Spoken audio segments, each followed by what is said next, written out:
লোকমুখে প্রচলিত আছে মায়ের দুধের ঋণ শোধ করতেই এই মন্দির নির্মাণ করেছিলেন এক রাজা। তবে একথা বলার সঙ্গে সঙ্গেই নাকি মন্দিরের একটি অংশ ভেঙে পড়তে শুরু করে। যদিও লোকমুখে প্রচলিত থাকলেও একথার কোনো প্রমাণ পাওয়া যায়নি। আবার অনেকে বলে থাকেন এর নিচে নাকি অনেক মূল্যবান গুপ্তধন ছিল। দেখতে অনেকটা মহাস্থানগড় মনে হলেও এখানের ইতিহাস বেশ পুরনো।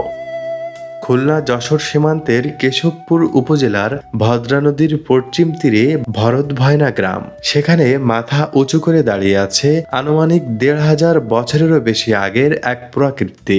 অনেকটা পাহাড়পুর বৌদ্ধবিহারের মতো দেখতে হলেও প্রত্নতত্ত্ব নিদর্শনটি স্থানীয় জনগণের কাছে দীর্ঘদিন যাবৎ ভরতের দেউল বা ভরত রাজার দেউল নামে পরিচিত।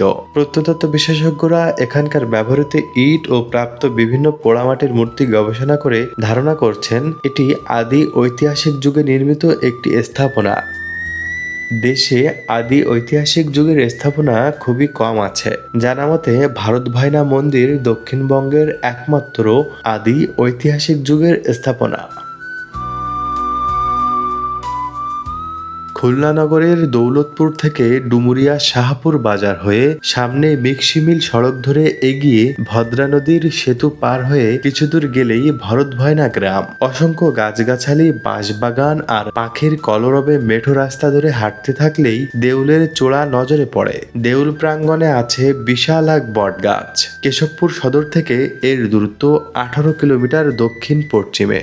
খুলনা সাতক্ষীরা মহাসড়কের খড়নিয়া বা চুকনগর হয়েও খুব সহজে ভরতভয়না যাওয়া যায়। প্রত্নতত্ত্ব অধিদপ্তর সূত্রে জানা গেছে 1922 সালে ভারতের প্রত্নতাত্ত্বিক জরিপ বিভাগ এই ঢিবি সংরক্ষণ করে। 1923 সালে কাশীনাথ দীক্ষিত ঢিবিতে জরিপ পরিচালনা করেন এবং মন্তব্য করেন যে ঢিবিটির নিচে 5 শতকের প্রাচীন একটি বৌদ্ধ মন্দির আছে এবং এটি সম্ভবত হিউয়েন সাং বর্ণিত সমতটের 30টি সংগ্রামের একটি। সে সময় তিনি কিছু সীমানা পিলারও নির্ধারণ করেন। সুযোগ সন্ধানী মানুষ বিভিন্ন সময় সেই সব মূল্যবান সম্পদ লুটপাট করে গেছে। প্রাচীন মন্দিরটি ভরতভয়না নামধারী এক প্রভাবশালী রাজা নির্মাণ করেছিলেন বলে প্রচলিত আছে। অনুমিত মূল মন্দিরটি 1 একর 29 শতক জমির উপর অবস্থিত। বাংলাদেশ সরকারের প্রত্নতত্ত্ব অধিদপ্তর 1985 সালে প্রথম এই ঢিবি খনন করে। 1 দশক পর 1995 থেকে 1996 সালে পুনরায় এখানে খনন করা হয়। তখন থেকে 1996 থেকে 1997 বাদে 2000 থেকে 2001 পর্যন্ত প্রতি মৌসুমে খনন কাজ অব্যাহত থাকে। খননের ফলে একটি স্থাপনার ধ্বংসাবশেষের অংশবিশেষ উন্মোচিত হয়েছে, যা থেকে অনুমান করা হয় যে স্থাপনাটির উপরিকাঠামো সম্পূর্ণরূপে ধ্বংস হয়ে গেছে।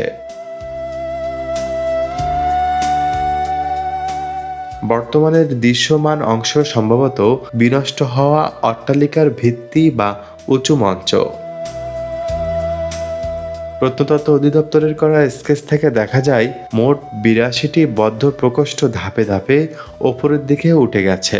এর চারদিকে 4টি প্রবেশ পথ আছে।